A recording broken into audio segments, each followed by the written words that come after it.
एक समय ऐसा था जब पूरा ब्रह्मांड डगमगा गया था, जब पृथ्वी अपने स्थान से गायब हो गई थी, जब देवता भी भय से कंपित थे। तो क्या आप विश्वास करेंगे? आज हम सुनेंगे भगवान विष्णु के वराह अवतार की वह दैवी कथा, जिसे सुनकर हजारों वर्षों से भक्तों का रोम रोम पुलकित हो उठता है। देवताओं का आकाश में चिंतित होकर एकत्र हो। नरेटर 2। एक बार ब्रह्मांड का संतुलन बिगड़ गया। असुरों का अत्याचार बढ़ चुका था। हिरण्याक्ष, जो ताकत, अहंकार और क्रूरता का प्रतीक बन चुका था, उसने पृथ्वी को अपने बल पर उठा लिया और उसे रसातल गहरे अथाह जल में फेंक दिया। पृथ्वी की पुकार किसी को सुनाई नहीं दे रही थी। देवगण भयभीत होकर ब्रह्मा जी के पास पहुंचे। इंद्र, वरुण, अग्नि, वायु सभी कहते हुए गिड़गिड़ा उठे, प्रभु, यदि पृथ्वी ही नहीं रहेगी तो जीव कहाँ रहेंगे, धर्म कहाँ टिका रहेगा। चिंतित भाव में सिकुड़ी समाधि जैसी मुद्रा। ब्रह्मा जी मन में विचार कर ही रहे थे कि अचानक उनकी नासिका से दिव्य ध्वनि हुई और फिर एक छोटा सा सुंदर तेजस्वी वराह शिशु प्रकट हुआ। देवता आश्चर्य से देखते रह गए। वह छोटा वराह कुछ ही क्षणों में बढ़ता गया। उसका आकार पर्वत के समान विशाल हो गया। उसकी गर्जना से तीनों लोग कांप उठे और देवताओं ने बोल उठे, जय श्री वराह। भगवान वराह आकाश में उड़े और फिर वे सीधे विशाल समुद्रों की ओर बढ़े। उनके शरीर की दिव्य आभा से सदियों पुराना अंधकार मिटता जा रहा था। फिर उन्होंने अपनी सूंघने की दिव्य शक्ति का उपयोग किया और पता चल गया, पृथ्वी रसातल के अंधकार में कहीं डूबी पड़ी है, सहायता को पुकार रही है, वह रो रही है, वह प्रतीक्षा कर रही है। भगवान वराह तेजी से नीचे उतरे। समुद्र फट गए, लहरें ऊंचाई तक उठी। राक्षस कांप उठे, अंधकार को चीरते हुए पृथ्वी को खोज लिया। और जब उन्होंने पृथ्वी को देखा तो करुणा से भर उठे। लेकिन रसातल में कोई और भी उनकी प्रतीक्षा कर रहा था। हिरण्याक्ष, वह हंसते हुए बोला, अरे सुअर, मेरी वस्तु को कहां ले जा रहा है? जान बची है अभी तो लौट जा, वरना तेरी कहानी यहीं खत्म। देवता ऊपर से यह दृश्य देख भयभीत हो उठे, लेकिन भगवान वराह अविचल खड़े थे, स्थिर, शांत, अनित। जो युद्ध हुआ वह देवासुर इतिहास का सबसे भयंकर युद्ध था। हिरण्याक्ष प्रहार पर प्रहार कर रहा था।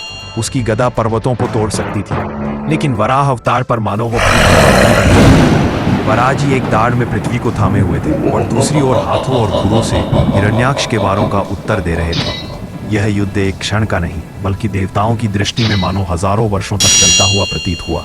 ध्वनि से आकाश टूटने लगा, अंधकार और प्रकाश टकरा रहे थे।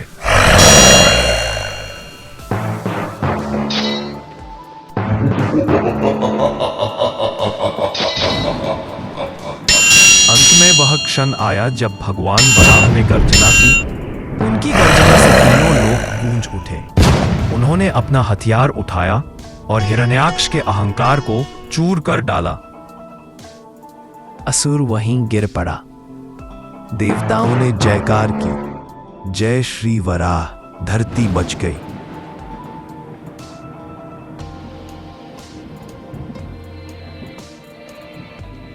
भगवान वराह धीरे धीरे पृथ्वी को ऊपर लाए। उनकी दाढ़ों पर पृथ्वी बेहद सुरक्षित थी, मानो मां को बच्चे की गोद मिली हो। देवताओं ने पुष्प वर्षा शुरू कर दी। वराह जी ने पृथ्वी को उसके सही स्थान पर स्थापित किया, मजबूत, संतुलित, सृष्टि के नियमों के अनुरूप, और ब्रह्मांड फिर से स्थिर हो गया। भगवान वराह धीरे धीरे पृथ्वी को ऊपर लाए। उनकी डालियों पर पृथ्वी बेहद सुरक्षित थी, मानो मां को बच्चे की गोद मिली हो। देवताओं ने पुष्प वर्षा शुरू कर दी। वराह जी ने पृथ्वी को उसके सही स्थान पर स्थापित किया, मजबूत, संतुलित, सृष्टि के नियमों के अनुरूप, और ब्रह्मांड फिर से स्थिर हो गया।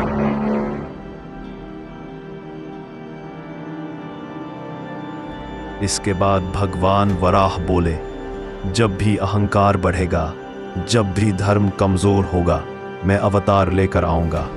देवगण स्तुति करते रहे और पृथ्वी पर फिर से जीवन, धर्म और संतुलन स्थापित हो गया।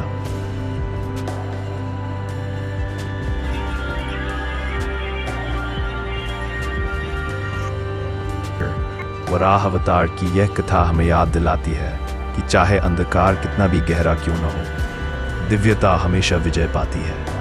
यदि वीडियो पसंद आए तो धर्म और इतिहास की और दिव्य कथाओं के लिए जुड़े रहें। जय श्री हरि। वीडियो को लाइक करें, चैनल को सब्सक्राइब करें। जय हो भगवान वारा की।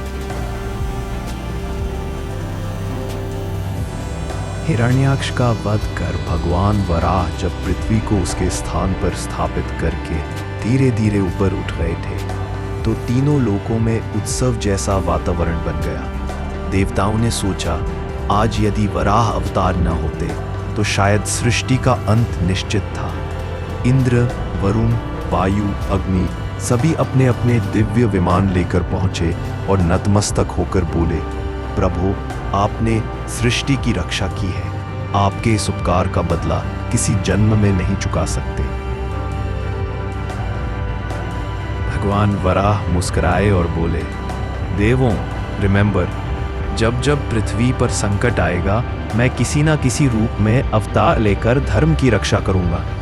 इसी समय पृथ्वी माता ने भी अपना रूप धारण कर वराह अवतार के सामने प्रणाम किया।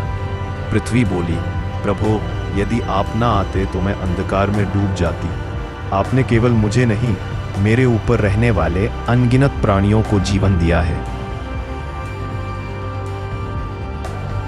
और इस प्रकार अधर्म के अंधकार को चीरकर धर्म की पुनः स्थापना हुई। पृथ्वी अपने स्थान पर स्थिर हुई और जीवन का चक्र फिर से गतिमान हो गया।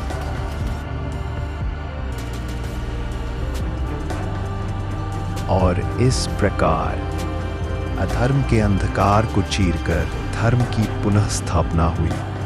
पृथ्वी अपने स्थान पर स्थिर हुई और जीवन का चक्र फिर से गतिमान हो गया।